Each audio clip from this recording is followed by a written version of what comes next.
Écoute-moi très attentivement, car ce que je vais te dire maintenant pourrait bien finir par bouleverser absolument toutes les idées préconçues que tu as toujours eues concernant ton propre corps. Tu vois, cela fait des années, voire des décennies, que tu te bats avec la balance, que tu comptes les calories comme si tu étais le comptable d'une entreprise et que tu essaies des régimes qui te promettent le paradis, mais qui finissent pourtant par te laisser plus fatigué et frustré qu'au début. Et bien sûr, il est normal que tu te demandes tout cela pourquoi? Pourquoi, si je fais tout bien? Pourquoi, si je fais des efforts pour respecter tout, mon corps ne répond-il pas? Et la réponse est en réalité aussi simple qu'effrayante. Il se trouve qu'on t'a donné et que tu suis un manuel d'instruction qui est en réalité rempli de mensonges. On t'a dit que tu étais comme une chaudière chimique dans laquelle tu mets de la nourriture et que tu brûles l'énergie ou tu l'accumules. N'est-ce pas ce qu'on t'a dit? Eh bien, il se trouve que la physique la plus élémentaire démontre que c'est tout simplement impossible. Parce que tu n'es pas une machine thermique, tu es un système de champ et il est tout à fait possible que ce système soit en train de s'éteindre. Et c'est là que réside le problème. Tu vois, réparer ta santé en pensant uniquement à la nutrition, c'est comme essayer de réparer un ordinateur dernier cri en ne changeant que les touches. Cela n'a aucun sens, car le problème ne vient pas du plastique des touches. Il se trouve sûrement dans le courant ou dans les puces qui circulent dans les circuits.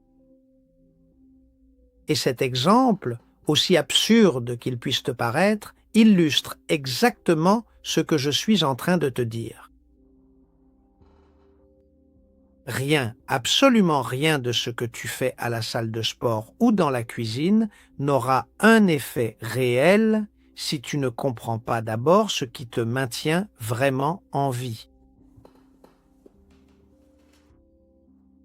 Comme tu l'as sûrement entendu dire de nombreuses fois, il faut construire les maisons en commençant par les fondations. Et c'est justement de cela dont nous allons parler aujourd'hui. Apprendre où se trouvent les fondations. Nous avons déjà parlé dans cette série de la tension électrique et nous avons parlé de l'électron. Je t'ai expliqué et démontré comment, en réalité, nous sommes des êtres qui vivons grâce à l'électricité qui alimente et fait fonctionner notre corps. Mais aujourd'hui, nous allons aller un peu plus loin. Nous allons, comme on dit habituellement, franchir le Rubicon. Et aujourd'hui, je vais te démontrer que l'électricité, celle qui te donne la vie, en réalité ne fonctionne pas comme on t'a raconté à l'école. Si tu t'imagines sincèrement que l'énergie vitale circule de manière fluide à l'intérieur de tes artères ou même le long de tes nerfs, exactement comme l'eau s'écoule simplement dans un tuyau d'arrosage, alors sache que tu te trompes absolument et complètement sur toute la ligne. L'énergie n'est pas dans le câble, elle n'est pas dans la matière. Et c'est surprenant, je le sais, mais fais bien attention, car il est très important que tu apprennes cela pour que le reste fonctionne dans ta vie. L'énergie se trouve dans l'espace qui entoure la matière. Et regarde si ce concept est important. Tant que tu ne le comprendras pas, tu ne comprendras jamais pourquoi ton corps se dérègle, pourquoi tu prends du poids même sans manger, ou pourquoi ta cathédrale est en train de s'éteindre. Mais pour rendre les choses plus simples, faisons une petite parenthèse. Pour que tu comprennes l'ampleur de ce que je te dis, nous devons faire un voyage en arrière jusqu'à l'Angleterre du XIXe siècle. Là-bas, un homme qui n'avait pas fait d'études universitaires, qui n'était qu'un simple ouvrier, mais qui possédait une intuition divine, Michael Faraday, a commencé à voir ce que personne d'autre ne voyait, et ce que personne d'autre n'avait jamais vu. Faraday regardait un aimant et il ne voyait pas un simple morceau de fer. Ce qu'il voyait, C'étaient des lignes de force qui s'étendaient dans l'espace. Et il a été le premier à nous dire « Oubliez le câble et regardez le vide qui l'entoure ». Imagine à quel point cela devait être surprenant. Peu de temps après, un autre géant est arrivé, James Clerk Maxwell, et il a mis des mathématiques sur cette vision. Il lui a donné la formule. Et Maxwell est le véritable architecte de notre époque. Sans lui, tu n'aurais pas de téléphone, pas de Wi-Fi, et tu ne serais pas en train de me regarder en ce moment. Maxwell nous a démontré que l'électricité, merci, et le magnétisme sont exactement la même chose. Une danse éternelle dans l'espace. Et je te raconte tout cela pour que tu comprennes qu'il y a toute une réalité scientifique prouvée derrière ce que je te dis. Ce ne sont pas des suppositions ou des imaginations de ma part. Mais allons à ce qui nous intéresse vraiment aujourd'hui, qui est un mystère que tu as juste au-dessus de ta tête, l'ampoule de ta maison. Regarde si c'est simple. Si tu sors dans la rue et demandes ce qu'est l'électricité, eh bien tout le monde te dira sûrement la même chose. Ce sont des électrons qui courent dans un câble. Mais arrêtons-nous un instant. Si cela était vrai, toutes les lois fondamentales de la physique s'effondreraient totalement, car les électrons possèdent une masse propre, ils sont relativement lourds, ils se heurtent constamment entre eux et se déplacent à une vitesse absolument ridicule, à peine quelques petits millimètres par seconde. C'est précisément ce que les scientifiques appellent techniquement la vitesse de dérive des électrons. Et réfléchissez bien à ceci. Si, en actionnant l'interrupteur en entrant chez vous, vous deviez attendre patiemment que l'électron parcourt tout le long du câble jusqu'à l'ampoule, la lumière de votre pièce mettrait alors de très nombreuses heures avant de s'allumer enfin. Cependant, que se passe-t-il? Elle s'allume instantanément. Et pourquoi? Eh bien, parce que ce qui allume l'ampoule, ce n'est pas l'électron qui voyage, mais l'onde de champ qui le pousse. Et pour que tu comprennes cela d'une manière simple ou avec un exemple facile, c'est comme un tuyau d'arrosage que tu prends et que tu remplis de billes, de petites billes de verre. Si tu pousses une bille à l'une des extrémités quand le tuyau est déjà plein, celle de l'autre extrémité sort instantanément, mais la bille que tu as touchée, elle, a à peine bougé. C'est-à-dire, ce qui compte, ce n'est pas la bille, ce qui compte, c'est la poussée. Et c'est cela, le champ de Maxwell, qui voyage à la vitesse de la lumière et fait que tout fonctionne. Et c'est ici que Maxwell a lâché la bombe ultime, qu'un de ses disciples, John Henry Poynting, a couronné par une formule qui devrait être gravée dans chaque hôpital. On l'appelle le vecteur de Poynting. Et cette formule nous dit que l'énergie circule dans l'espace perpendiculairement au câble. Et attention, car ceci est encore plus important. Elle ne voyage pas à l'intérieur du cuivre. Le câble n'est qu'un guide, un rail. L'océan d'énergie est à l'extérieur. Et c'est exactement comme je te le raconte. Et même si tu l'apprends aujourd'hui, cela est connu depuis le 19e siècle. Un peu plus loin dans la vidéo, je t'expliquerai cela plus en détail. Mais tu vois, c'est surprenant et je suis sûr que tu penses comme moi. À quel point notre éducation a été limitée? Parce que cette information est extrêmement importante.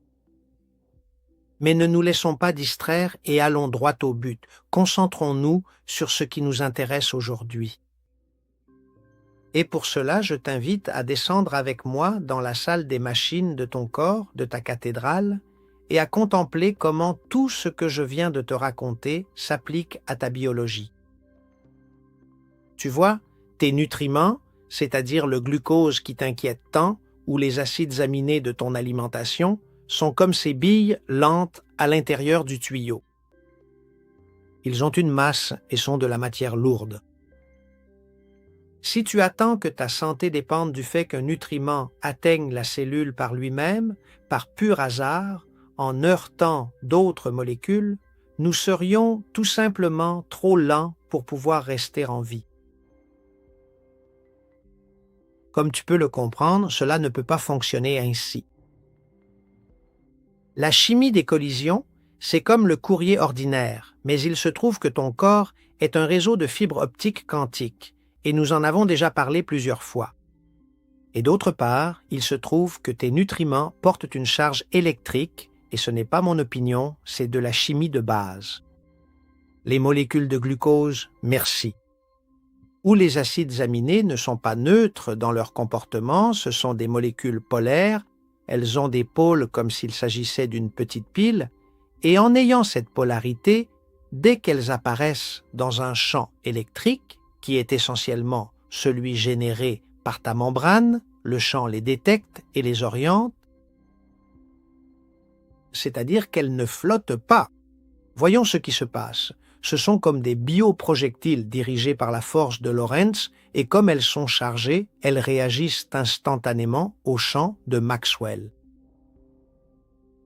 Et quand je te dis que tes nutriments ont une charge électrique et qu'ils répondent au champ de Maxwell, je n'utilise pas une expression toute faite. Ce que je veux que tu comprennes, c'est que les molécules de glucose ou les acides aminés que tu ingères ne sont pas des morceaux de matière inerte flottant à la dérive, ce sont des molécules polaires, comme je te le disais, et c'est très important que tu le comprennes. Pense à elles comme à de petites boussoles biologiques qui ont un pôle positif et un pôle négatif. Au moment où ces molécules, merci, dès qu'elles entrent dans le champ électrique de ton corps, elles cessent de se déplacer au hasard. Et là, la physique est implacable, car il existe ce que l'on appelle la force de Lorentz, qui se définit par une équation nous disant que toute particule ayant une charge Q, lorsqu'elle se déplace dans un champ électrique E et un champ magnétique B, ressent une force immédiate qui la pousse. Et le champ qui entoure tes cellules n'est pas seulement une énergie invisible, c'est aussi un aimant intelligent. Et cet aimant, au lieu d'attendre que l'empreinte de matière arrive, ce qu'il fait, c'est générer une force dans l'espace qu'il aspire, vers l'endroit où elle doit aller. Quand ta carte d'aspiration ou ton gradient d'attraction est fort et bien accordé, les nutriments sont entraînés à l'intérieur de la cellule à la vitesse de la lumière. Mais que se passe-t-il si ta tension est basse? Que se passe-t-il si le bruit du Wi-Fi ou le stress est en train de déformer cette carte d'instruction? C'est très simple, l'aimant perd sa force d'attraction. Alors, le nutriment arrive par la digestion, passe dans le sang et reste stationné à la porte de la cellule parce qu'il n'y a pas de champ dans l'espace qui le pousse à l'intérieur.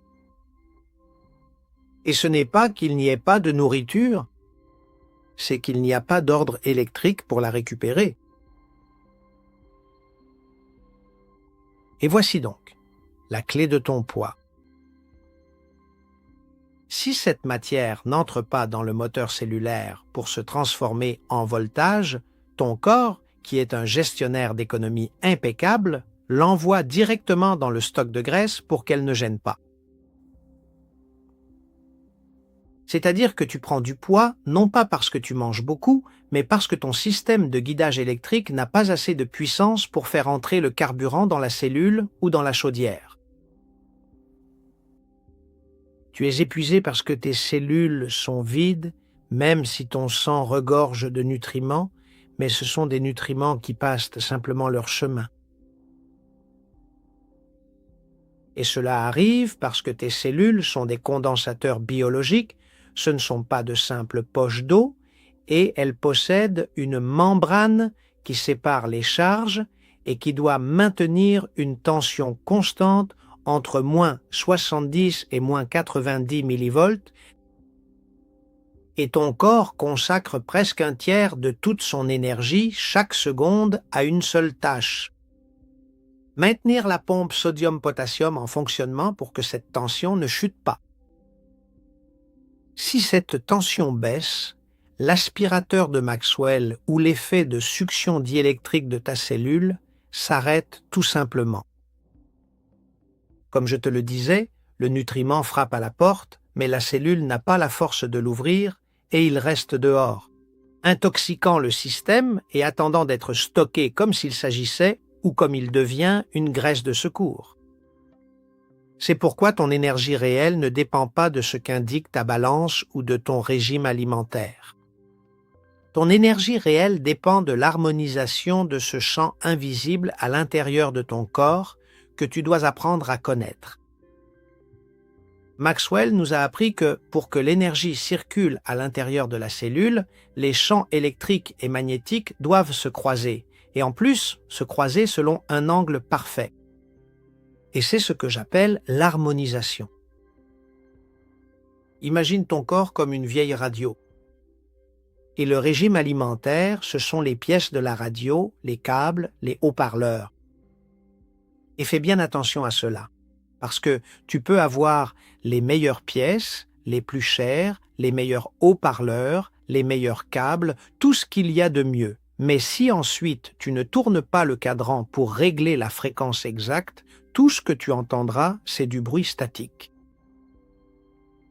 Regarde à quel point il est important de comprendre comment l'énergie circule. La découverte de Faraday, les champs de Maxwell et le vecteur de Poynting. Ce n'est qu'ainsi que tu pourras vraiment comprendre la nutrition. C'est ce que je te disais à propos de la maison, il faut commencer par les fondations. Et dans ton corps, ce bruit dont je te parlais, celui de la radio mal réglée, c'est l'inflammation, le brouillard mental et la graisse qui ne part pas. La balance ne pèse que la radio. C'est l'accord de Maxwell qui l'a fait fonctionner. La musique de la vie. Mais maintenant, laisse-moi aller un peu plus loin. Parce que si tu es resté avec moi jusqu'ici, tu comprends déjà que tu n'es pas un sac de chimie, mais une antenne de précision. Mais bien sûr, c'est là que surgit la question qui doit sûrement te brûler intérieurement. Si je suis une antenne et que l'univers est un océan d'énergie, comme Maxwell l'a expliqué, pourquoi suis-je si fatigué? Pourquoi mon antenne n'est-elle pas capable de s'accorder? Et c'est ici qu'intervient le grand sabotage de notre époque, le détournement officiel de ton vecteur de pointage. Et maintenant, fais bien attention, car tu vas être surpris. John Henry Poynting fut l'élève le plus brillant de Maxwell, celui qui s'est rendu compte de ce que personne n'avait jamais vu. Les fils de cuivre, les câbles que tu vois sur les murs, sont en réalité vides d'énergie, car l'énergie voyage en fait dans le ciel, dans l'air. Je te l'ai dit au début. Et c'est lui, Poynting, l'homme qui a donné une direction et un sens à l'océan d'énergie qui nous entoure. Sans son vecteur, l'électricité serait un véritable chaos sans direction. Et selon les équations de Maxwell, les champs ne sont pas isolés. Ils s'additionnent et se soustraient dans l'espace. Et c'est ce que nous appelons en physique le principe de superposition.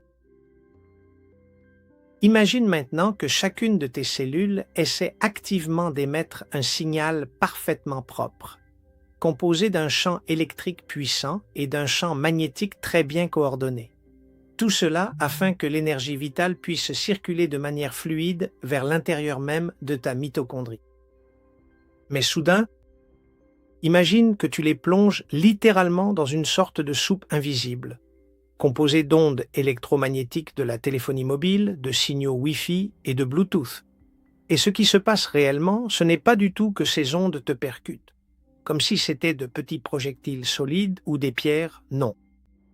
Ce qui est en train de se produire concrètement, C'est un phénomène d'interférence destructive. Tout simplement parce que ces fréquences artificielles générées par la technologie, qui vibrent à des milliards de cycles par seconde, viennent s'accoupler directement avec tes propres champs biologiques et finissent par les déformer de manière significative. Elles modifient l'angle du vecteur de Poynting. Et quel est le résultat? Eh bien, au lieu que l'énergie soit dirigée perpendiculairement vers l'intérieur de la cellule pour l'alimenter, le vecteur devient fou et commence à pointer vers l'extérieur ou à se disperser dans l'espace.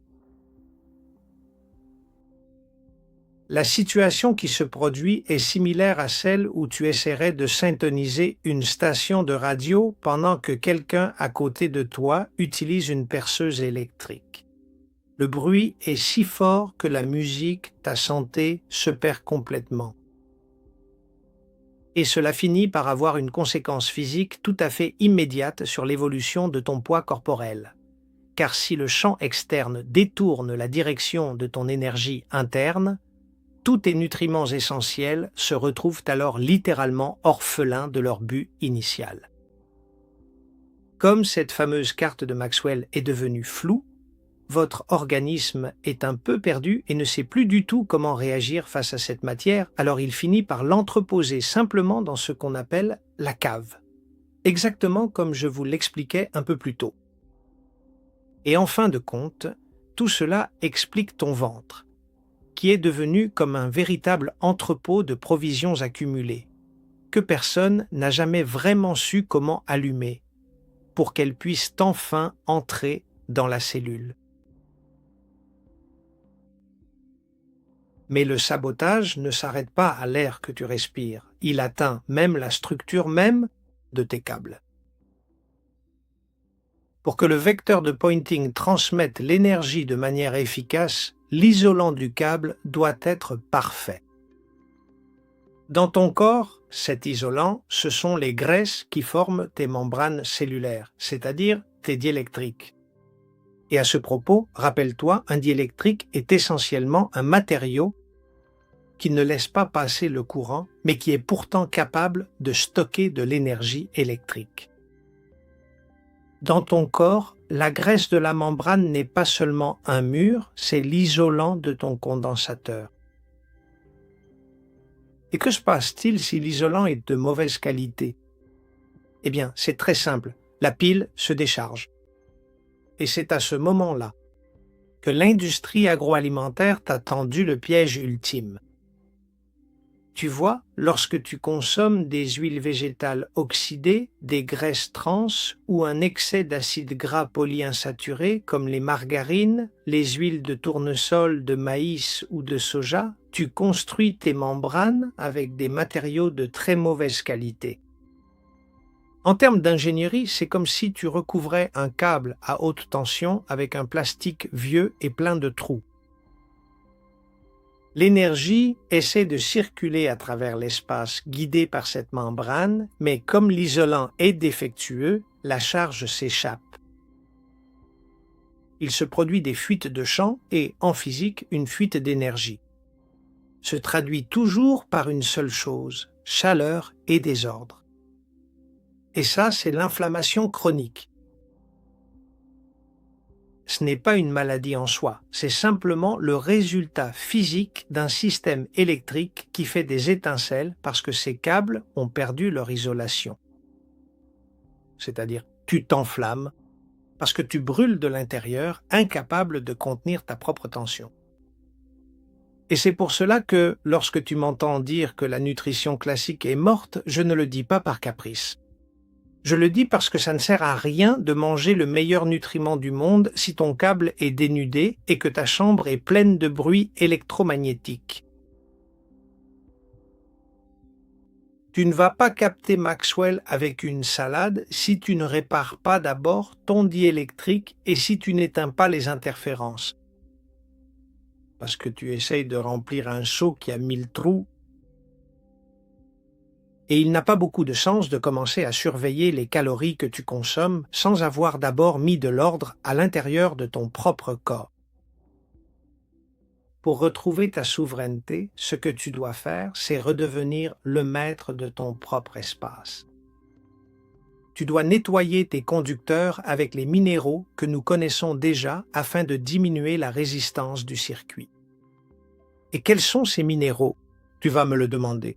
Eh bien, principalement le magnésium, le potassium et le sodium, mais pas ceux de la pharmacie. Nous avons déjà parlé à d'autres occasions et dans d'autres vidéos de la façon de les obtenir naturellement afin d'assurer leur biodisponibilité. Revois-les et applique-les à toi-même. Et tu dois reconstruire tes isolants avec des graisses de haute qualité. Huile de coco, beurre, saindoux ou suif de bœuf. Regarde comme c'est simple. Et seulement lorsque le câble sera intact et que l'environnement sera silencieux, le vecteur de pointing recommencera à t'obéir. Rappelle-toi que le vecteur de pointing cherche toujours le chemin de la moindre résistance et de l'isolation maximale. Et si ton câble, c'est-à-dire ta fascia, est un bon conducteur et que ton isolant, ta membrane, est intacte, l'énergie n'a pas d'autre choix que d'entrer. C'est une loi du flux. L'énergie va là où la conception lui permet de circuler. Et si tu répares la conception, l'énergie entre toute seule. C'est aussi simple que ça. L'énergie cessera de passer tout droit et commencera à entrer de nouveau au cœur de tes cellules. Et quand je parle d'énergie, je parle de ta nourriture. Et c'est là que la fatigue disparaît, et non pas parce que tu as pris un stimulant, mais simplement parce que tu as reconnecté la machine à sa source d'origine.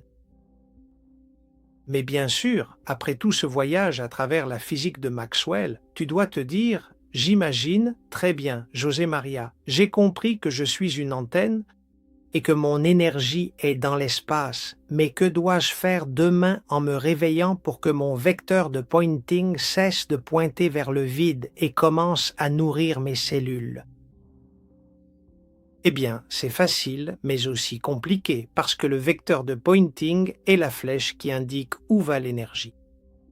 Et si la flèche ne pointe pas vers ta cellule, il n'y a pas de vie, c'est aussi simple que ça. Et comment savoir où pointe cette flèche, me demanderas-tu? Et ça, c'est la question à 1 million. Parce qu'il te suffit de regarder les résultats de ta gestion énergétique. Si tu te lèves le matin et que tu sens que ton esprit est clair, que ton corps répond et que, curieusement, tu commences à perdre cette graisse stagnante sans avoir faim, c'est que ton vecteur de pointing est bien réglé et pointe directement vers l'intérieur de tes mitochondries. La flèche dirige l'énergie là où il faut. Mais si, au contraire, tu ressens ce brouillard mental qui t'empêche de penser, si tu te sens gonflé rien qu'en regardant un verre d'eau, ou si tu prends du poids même en mangeant comme un oiseau, là, tu as la réponse. Ta flèche pointe dans la mauvaise direction. Et l'énergie, au lieu d'entrer dans la cellule pour se transformer en vie, s'échappe vers l'extérieur ou est détournée vers les réserves de graisse simplement parce qu'elle ne trouve pas le chemin. Tu ne peux pas voir le vecteur, mais tu peux voir le désordre qu'il laisse derrière lui quand il ne vise pas juste. En ingénierie, nous savons où l'énergie circule grâce au travail qu'elle accomplit. Si ton corps n'effectue pas le travail de se réparer, de se réchauffer et de rester lucide, c'est que la flèche de Maxwell a simplement perdu le nord à cause du bruit électromagnétique qui t'entoure ou parce que tes câbles sont dénudés. Ta boussole, pour savoir où pointe le vecteur, c'est ta propre vitalité et ta composition corporelle. Alors, lorsque tu te demandes où va ton énergie, ne regarde pas une feuille d'analyse. Regarde ta capacité d'action. Et si le vecteur de pointage ne t'obéit pas, la matière s'accumule. Et la lumière s'éteint. C'est une loi physique. Ce n'est ni une opinion personnelle de ma part, ni une opinion médicale. C'est pourquoi il est si vital de régler la bonne fréquence pour que la flèche recommence toujours à viser le centre de ta cathédrale. Et je ne veux pas que cela reste une conférence plus ou moins fascinante. Ce que je veux, c'est que tu reprennes le contrôle dès aujourd'hui et pour retrouver ta souveraineté électrique et que ton corps recommence à absorber l'énergie de façon efficace, ce que je te suggère, c'est d'exécuter ces 4 manœuvres d'ingénierie de précision. Premièrement, tu dois changer ton diélectrique. Tu ne peux pas demander à ton corps de gérer des champs électromagnétiques de haute fidélité si tes membranes sont faites de matériaux de rebut. Autrement dit, tu dois éliminer complètement les huiles végétales industrielles, comme celles de tournesol, de maïs, de soja, car ces graisses oxydées reviennent à mettre un isolant pourri sur un câble à haute tension. Elles provoquent des fuites de champ et de l'inflammation. Remplace-les par des graisses saturées et monoinsaturées, stables, beurre de pâturage, œufs biologiques, huile d'olive vierge extra, sein doux, celui d'autrefois, et les morceaux de gras de la viande rouge, ceux que le boucher jette habituellement, ou le suif de bœuf. Toutes ces options sont bon marché, ancestrales et biologiquement supérieures pour tes membranes. Ce sont ces graisses qui permettent à ta membrane de maintenir la constance nécessaire pour que la tension entre moins 70 mV et moins 90 mV soit réelle et non une illusion, car sans un isolant intact, souviens-toi, il n'y a pas de champ qui tienne. Deuxièmement, tu dois réduire la résistance du circuit. Si tes conducteurs sont oxydés, l'énergie se dissipe sous forme de chaleur et n'atteint pas l'ampoule. Et comment nettoie-t-on les câbles? Eh bien, avec une minéralisation massive et correcte. Et je ne parle pas de n'importe quel complément, ce que je veux dire, c'est de récupérer le magnésium et les électrolytes qui permettent à l'eau de ton corps d'être un semi-conducteur parfait. Et pour cela, utilise de l'eau de mer diluée comme eau isotonique. Ou ajoute à ton eau et à tes repas du sel de qualité, juste un peu de sel. C'est-à-dire, mais attention, il ne s'agit pas de sel industriel blanc, mais de sel celtique ou de sel de source d'intérieur. Parce que s'il n'y a pas de minéraux, il n'y a pas de conductivité. Et s'il n'y a pas de conductivité, le vecteur de Poynting passe simplement à côté car il ne trouve pas de puits où pouvoir entrer. Troisièmement, tu dois éliminer le bruit. Cela ne sert à rien que ton antenne soit parfaite si tu vis au milieu d'une tempête statique. L'instruction est très précise. Éteins le Wi-Fi de ta maison la nuit, éloigne ton téléphone portable de ta table de nuit et, le plus important, quand tu le peux, fais du grounding, c'est-à-dire mets-toi à la terre et, si possible, fais-le au moins 15 minutes par jour, car en touchant la terre pieds nus, tu décharges l'excès de protons, c'est-à-dire cette fumée positive de l'inflammation, et tu permets aux électrons de la planète de réaccorder tes champs. C'est un reset d'usine pour ta syntonisation de Maxwell. Et si tu ne décharges pas l'électricité statique, ton signal sera toujours déformé. Et quatrièmement, tu dois induire l'étincelle. Rappelle-toi qu'un champ statique ne transporte pas d'énergie. Tu dois bouger, mais pas pour brûler des calories, mais pour générer de la piézoélectricité. C'est-à-dire effectue fréquemment des mouvements de tension ou des étirements profonds du fascia. Ce n'est pas quelque chose de compliqué. Et tout cela mettra ton thermostat à l'épreuve. De plus, si tu t'exposes à des douches froides pour obliger tes mitochondries à augmenter la tension d'urgence. Le froid et la pression mécanique sur le collagène sont ceux qui activent l'interrupteur pour que le champ commence à circuler. Et pour que tu ne te perdes pas, nous allons récapituler ce que nous avons appris aujourd'hui, car c'est vraiment la base pour ta nouvelle vie. Premièrement, l'énergie ne circule pas à travers tes nutriments, elle circule dans l'espace qui les entoure via le vecteur de Poynting. Deuxièmement, tes cellules sont des condensateurs biologiques qui ont besoin d'une tension comprise entre moins 70 mV et moins 90 mV pour pouvoir agir comme des aspirateurs d'énergie. Troisièmement, si tu prends du poids ou si tu es fatigué, Ce n'est pas par manque de volonté, c'est probablement parce que ta fréquence est mauvaise et que l'énergie que tu consommes, une fois dans ton corps, passe tout droit sans entrer dans tes cellules à cause du bruit électromagnétique et de certains isolants, c'est-à-dire des graisses défectueuses, et finit par être transformée en graisse. Quatrièmement, la santé n'est pas le poids de la radio, c'est-à-dire ta balance, mais la clarté avec laquelle tu es capable de capter la musique de la vie. Sois donc conscient que tu as cessé d'être un consommateur passif de régime pour devenir l'ingénieur en chef de ta propre biométéorologie.